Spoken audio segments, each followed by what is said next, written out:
I have great feelings of love towards you right now. I just want you to know that. I'm Noelle. And I'm David. And this is Somehow I Marriage. We really don't know how we do it. It just happens. Just like our practicing of NFP. Wow. Okay. Let's not go there. That's an episode for another time. See, we're not going to have ever an episode about sex because like every Our single parents listen episode. to it? No, well, but also, which I have no problem with. But like every single episode, I think we talk about sex just in kind of like in these innuendo references. I know. So That's it's like you. it's everywhere. Sex is everywhere. Well, sometimes. Okay. Our sponsor for this episode is Gia and Jera. Gia and Jera is a small Catholic jewelry and design shop. The owner creates simple, dainty, and beautiful jewelry, prints, and apparels. Apparel. Named after the patron saints of life, Saint Gianna and Saint Gerard. 10% of the proceeds go to the Sisters of Life. So I checked out their website. Really cool mugs, really cool choker necklaces with miraculous medals, and just really some cute things. So support their shop, and then you'll also be supporting the Sisters of Life and their mission. So you can shop by going to giaandjera.etsy.com. That's GIA and Jera, GERA, and follow along on Instagram at Gia and Jera. So definitely go check them out. Cool. Okay. So David and I, right before this episode, I made him take a personality test. You didn't make me. I just did it it in front of your face and put my arm around your shoulder and helped you to answer the questions. and then tried to smother me. It's just the kind of wife I am.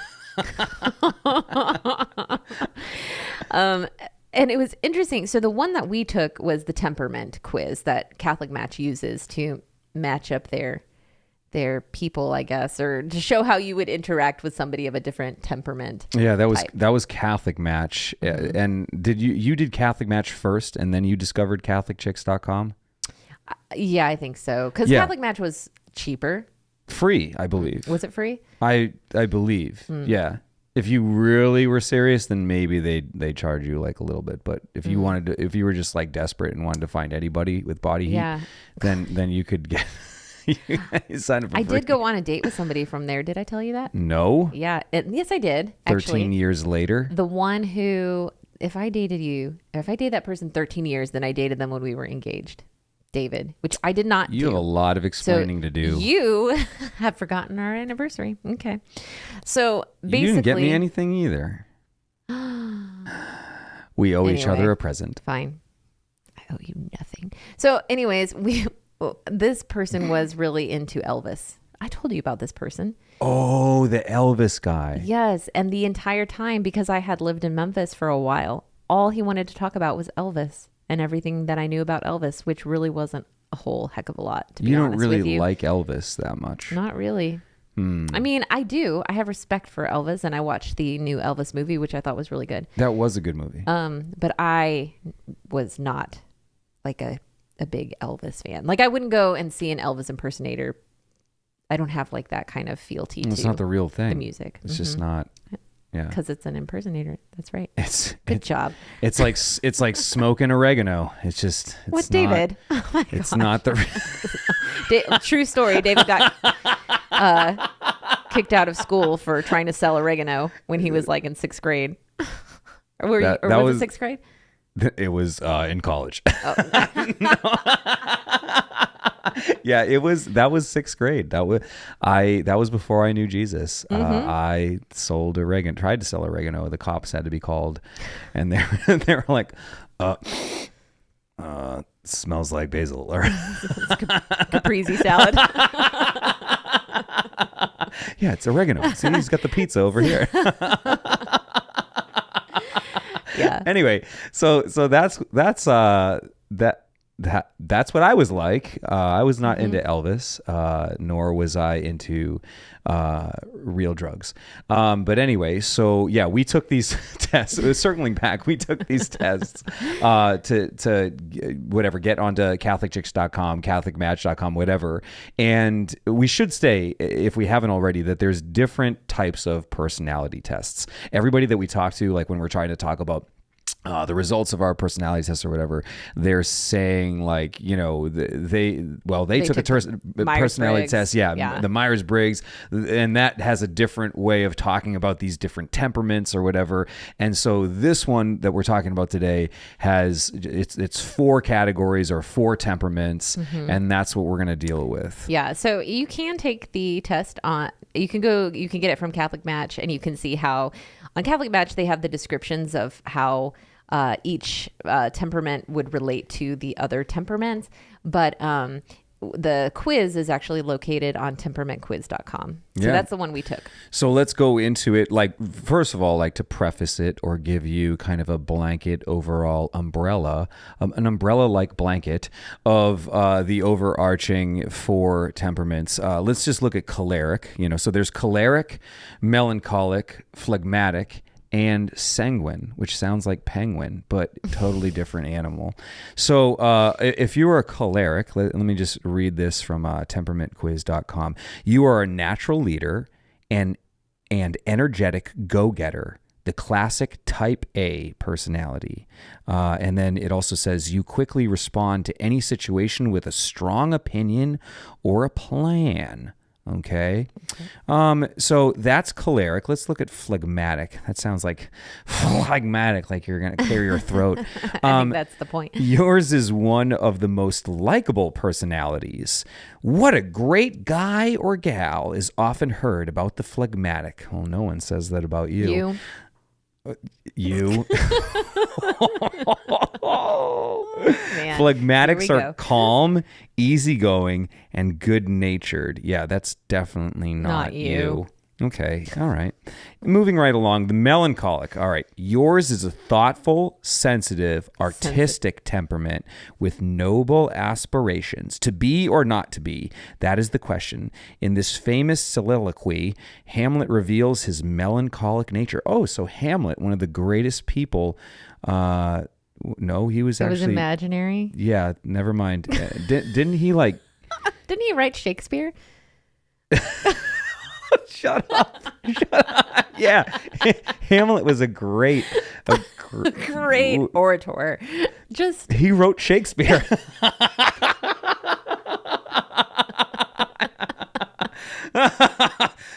Okay. Oh my gosh. Moving right along to the last temperament, sanguine.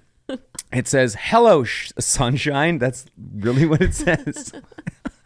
That's not you or me. You are friendly, fun-loving, and optimistic, always up for something new and exciting. You love a spur-of-the-moment adventure, whether traveling to a new city, Why do you meeting say new it like people. You're making fun of this person? Well, I am. Or discovering a new idea. Wow. Okay. So those are the 4 temperaments, and what did we end up with? So when you took this originally years ago, you were melancholic and I was choleric. And then when we just took it now, it said that you were choleric, which I don't really think that you are at all a choleric. Because we've also, we spent like many years ago, we spent time going through the Temperament God Gave Your Spouse book and talked about our different strengths and weaknesses and how we balance each other out and how we grind against each other with our temperaments. And so I think that for the sake of this, we're going to stick with those original things. Don't you think? Probably the original results that we had years ago. I don't know. I'm choleric, so I came up with a plan. Right. And I am melancholic, so I'm a little bit sensitive that you didn't ask me how I felt about that first. No, well, I mean, I don't know. Like somebody told me that you can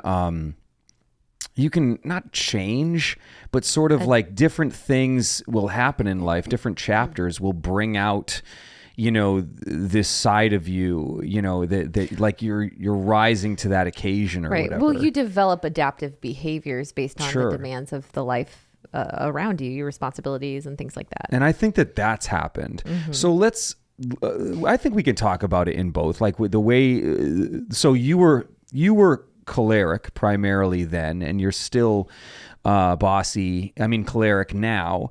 Whereas I was back then? What was melancholic. Melancholic. Mm-hmm. But now this test, taking it again, it's saying that I'm choleric melancholic. Yeah, but okay. I just don't think that you answered the question. You helped right. me answer the question. I didn't even know what to. I did not. I was very compliant. I did nothing harmful. So one of the questions was, do you think before responding? And you were like, you said so sincerely, you were like, oh, I don't need to do that. The answer comes very quickly. And you just moved on. And I was like, David. and then one of the questions was, you are easily angered by criticism. And then I was like, I don't know, hun, am I easily angered by criticism? And you were like, I don't know. By the way, the coffee that you made this morning, that wasn't that good.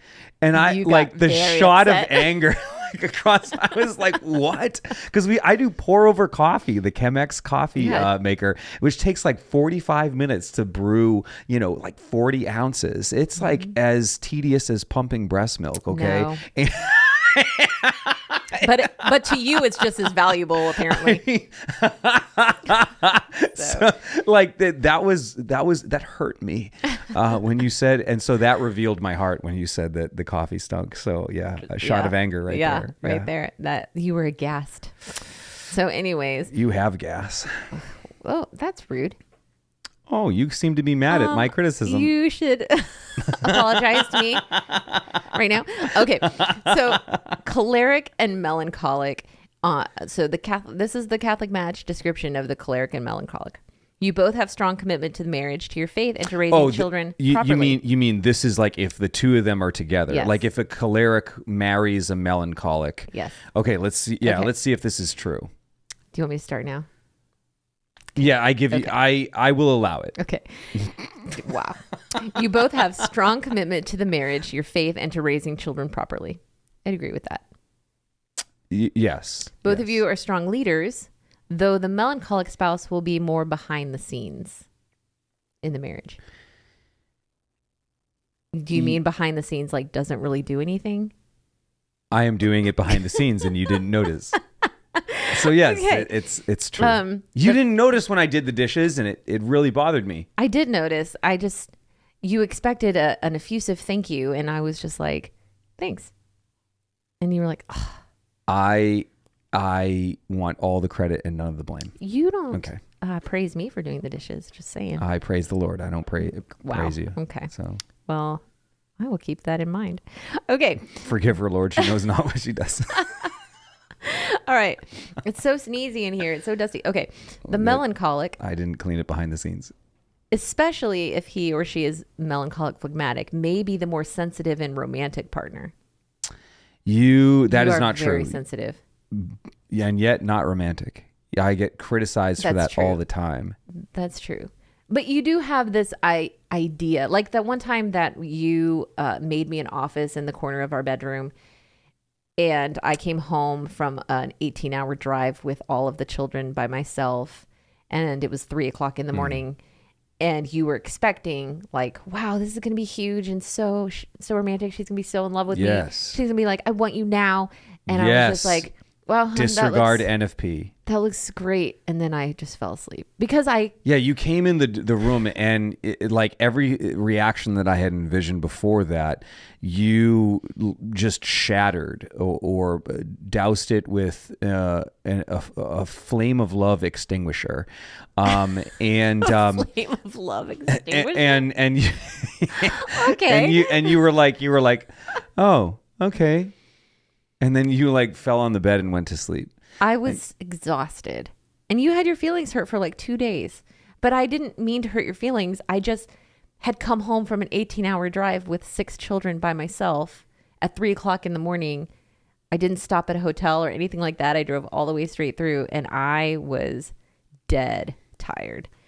Well, I stabbed myself with a screwdriver putting that desk together. Dang, I went through some trials too. So you're the more sensitive romantic partner, apparently, I would say, out of the two. And you criticize me all the time because I'm not super affectionate. Yeah, it's like you're turned off by my body.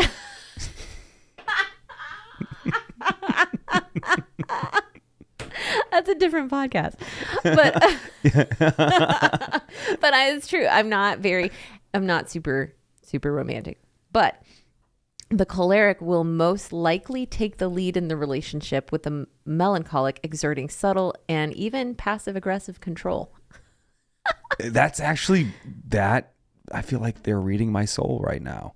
I on a weakness side of things, I would say, yeah, I get a little bit kind of resentful. Like if you're, because I'm supposed to be the head of the household, rightfully so. But you, like, with your domineering, bossy temperament, you just kind of like, I can do this better kind of thing. I can do it better. And you even wear pants, which is pink ones. Very good point. Very actually, I have a shade just like that. I think you bought it for me. I can't dress myself. If I did dress myself, I've tried that the first part of my life. It did not look good. Yeah. That's why I had to meet my wife on the internet. That's right. So the internet hides it all. Oh, how you duped me, oh Lord. Yeah. So anyway, keep going. Is there anything else? Yeah. So you will relate well on the level of ideals and ideas, but your approaches to work and your motivational styles are very different. The choleric is action oriented. The melancholic takes a long time to change and move. Sometimes the melancholic slowness and lack of responsiveness will frustrate the choleric. Oh, buddy. Is that just talking about getting ready for mass in the morning, or is that... Do you remember when I AIS'd you? AIS. So A stands for the A word, and then IS is in seat. And it's from an Everybody Loves Raymond episode where Raymond says if Deborah is not in the car to go when it's time to leave, then he's going to AIS her. If her A is not in the seat, he's going to just leave. Now I understand that reference. And so one time for mass, it was time to go. And I told you need to be ready in time for mass. I hate being late for mass. And you weren't there. And so I was like, all right, I'm going to mass. And so then you were really mad. But you did apologize. But I was still really mad. Did you leave? I don't remember you leaving. Yes, I did. What did I watch mass on no, Facebook that day? No, you followed. You were just late. You were just really late. Oh, I had a car. Yeah, that was when we had two cars. Oh, okay. Yeah, that's inconceivable. Okay. So, yeah, I hate being late for things. That is a pet peeve of mine, but you don't really mind it. And I think it's there are so many things going on in life that need our attention. Why would you waste your life showing up early when you could have used that 10 minutes for something a lot more? See, I'm being very optimistic and thinking positively. Like here, you're negative. Like, oh my gosh, like I need to get there 10 minutes early. Mm-hmm. That doesn't make sense to me. Yeah.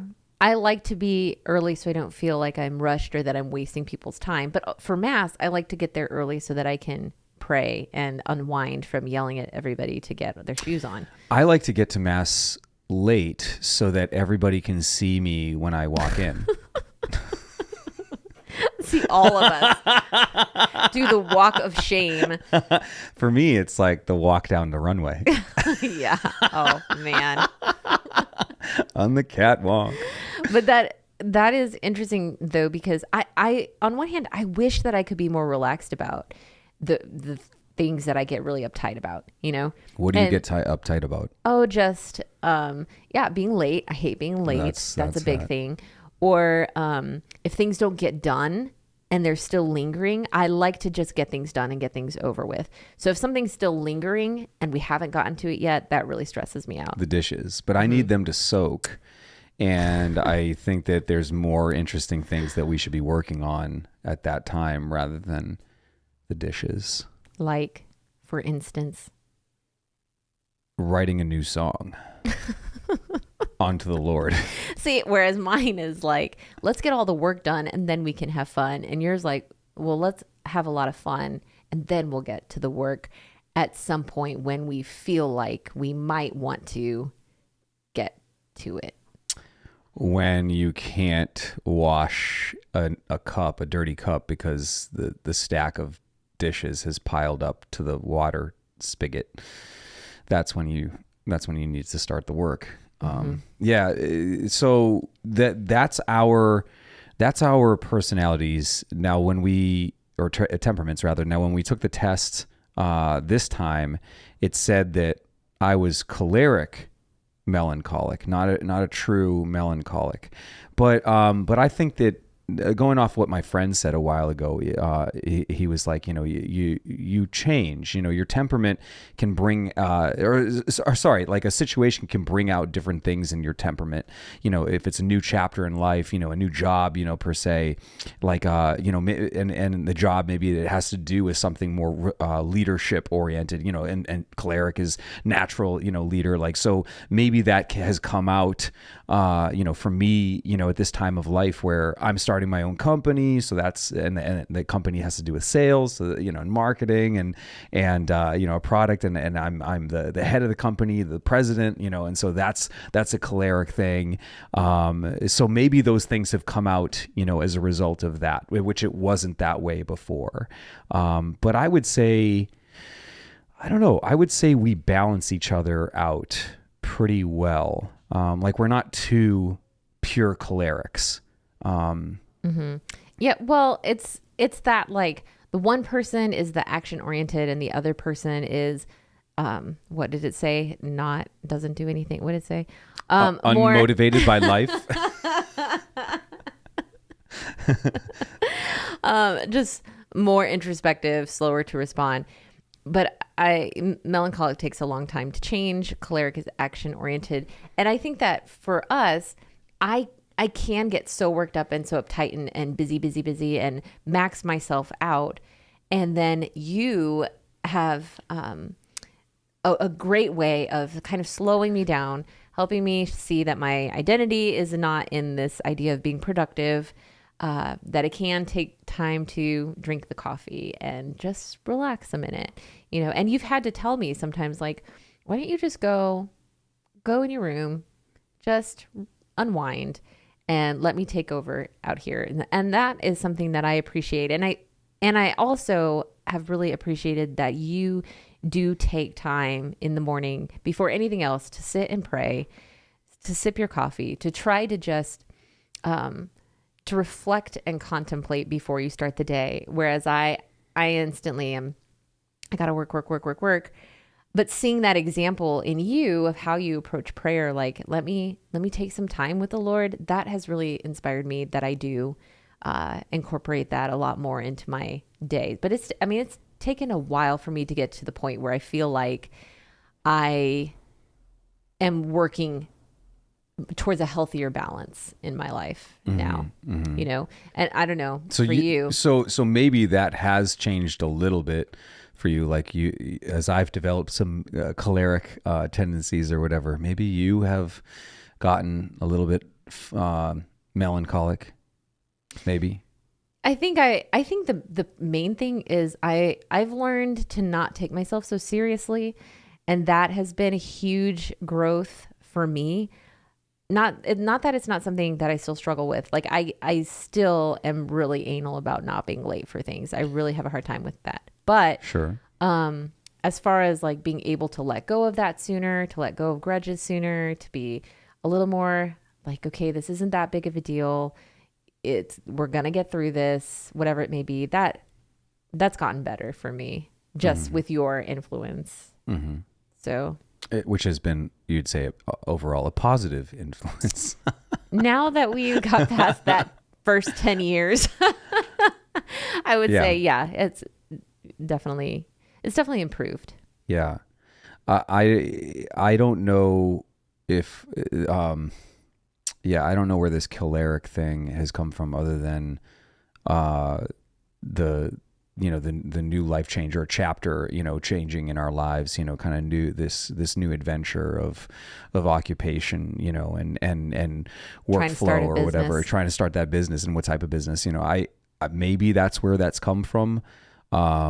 But I still, even if I have drifted into this choleric, and I took the test twice, like, the by myself first, and then with you, like, like making sure, because it was like, no, I couldn't be choleric, the first time. The second time I even answered some things differently, and they're still like, this thing's rigged. It's like, it's giving choleric, melancholic out to everybody, no matter what. No, but like, yeah. So I think that has come from the different life change, occupation adding on, and I'm fine with it. But even being choleric, like the test is saying that, I still feel like we have the balance. Well, but it's not like we're two pure cholerics. Yeah. But it's been years of learning how to work with each other and how to motivate each other to have that balance. Like, you have to motivate me to chillax, and I have to motivate you to get to work. Like, it's kind of, it's a balance of that we've been working on for many, many years, because I remember when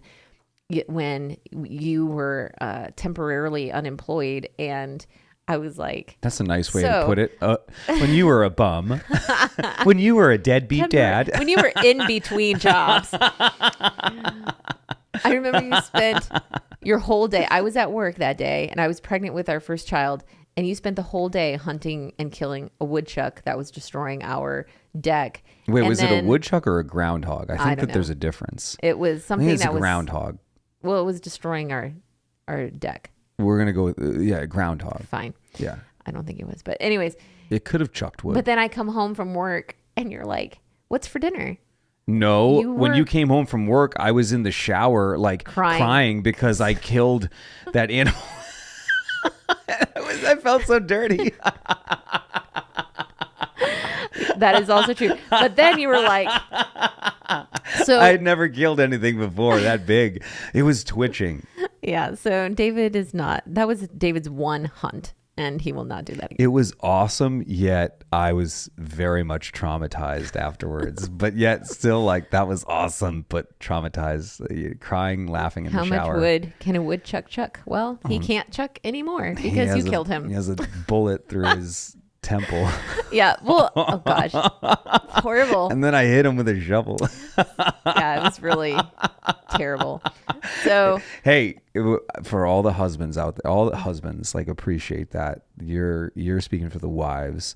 Like, they're horrified, but either way, okay. I came home and you were like, "What's for dinner?"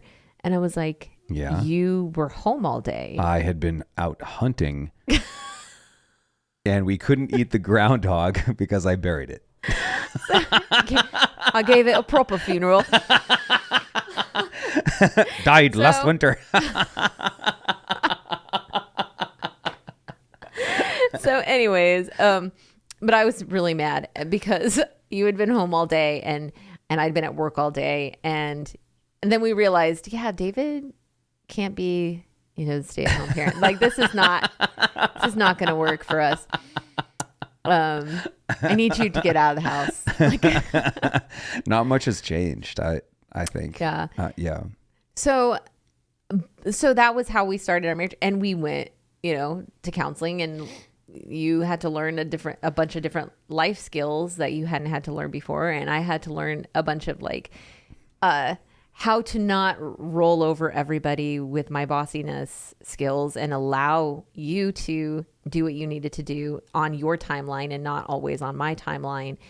And that was hugely, like, we can sit back now because we're like, okay, we made it through some really, really hard years, but those years were really, really hard.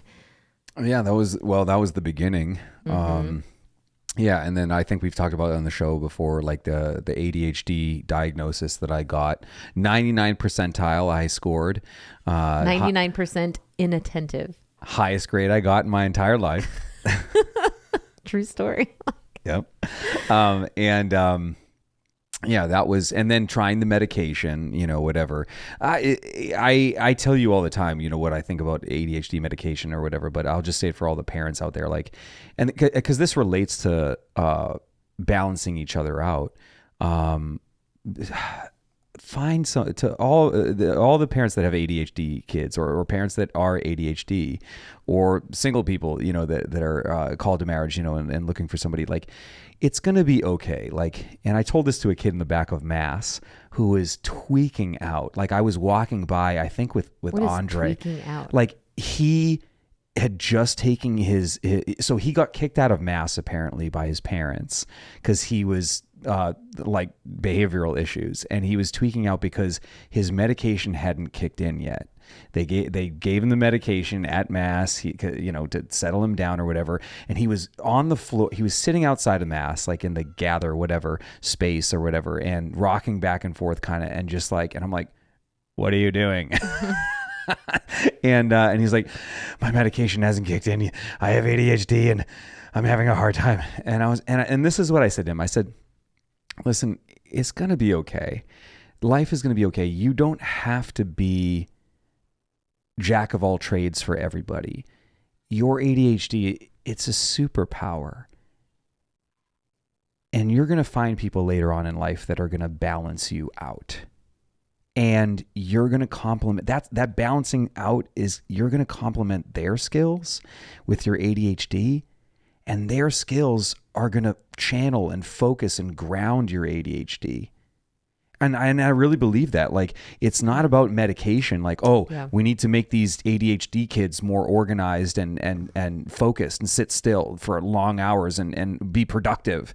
It's not that, so that they can be like this jack of all trades, or like, we need everybody to be administrative organized. Like, why can't you be more like me? Yeah, that's like in every job description. Right. We want These you to be days. organized. Yeah. And then you look at a para staff or whatever, and there's not one creative person on the staff. They're all admin, kind of temperaments. And then the pastor at the staff meeting turns to everyone. He's like, okay, guys, so here's the problem that we're facing. Anybody have any ideas? And it's You're like, where's the handbook? Everybody's like, it's hilarious to see a para staff that has no idea people on it. And then the pastor asks for ideas. Dude, you get what you pay for. You played it safe. You wanted everybody to be this organized person, and the world does not function like that. Humanity doesn't function like that. Like, we balance each other out, and marriage is the same way. ADHD people, you're gonna find somebody that balances you out, that like can activate your ideas, can organize them, can help you set goals for that, and you balance them out because they need the ideas. Like, they can sort things out and activate things, but when it comes to like generating like that creative thought, like what's the meat and potatoes of what we're doing, like they need that. They need something to run with, something to chew on. All of these challenges were really kind of anticipated, even when you look at the scripture that says, if the whole body were an eye, where would the sense of hearing be? Yes. Like, in terms of senses, and it's not just parts, right? It's also about senses and functions and how you work within that body. It's very different. And in our marriage, how we work within this marriage is very different. And we've had to grow in patience and understanding. And, but then also very really on the practical side, like if I want, your help to do something, I need to lay it out in a way that I know appeals to your way of working. And if you want to relax on our vacation or something like that, okay, I have to have these things in place so that Noelle can relax, whatever. Like, it's just, we've had to develop some skills to help one another just to function in a healthy way, Sure. You're not, yes, you're bone of my bones, flesh of my flesh, but you're not exactly like me. No, we are a lot the same, and we are very different. Yes. I mean, yeah, sure. Like, I think it's so funny. Like, think of like the times where we've heard people, especially like more secular influenced people, like they have nothing to do, their lives are not influenced by any kind of Catholicism whatsoever, or any religion for that matter. Like they're what you would call secular because they're not influenced by religion. So it's like listening to them talk about what they're looking for in a spouse, or they're not even looking for a spouse, they're looking for 3 girlfriends that they whatever whatever the case is, like what you listen to what they're looking for, and the stuff is so superficial. Like they got to be into the same movies as me. They got to be, the most important thing is that they can, fill in the blank, whatever. But it's not something like get me to heaven, or maybe they are looking for somebody that is exactly like them. They want to basically marry themselves. Well, we're really threatened in this current culture by people that are different from us. There's a hypersensitivity to people that are different from you.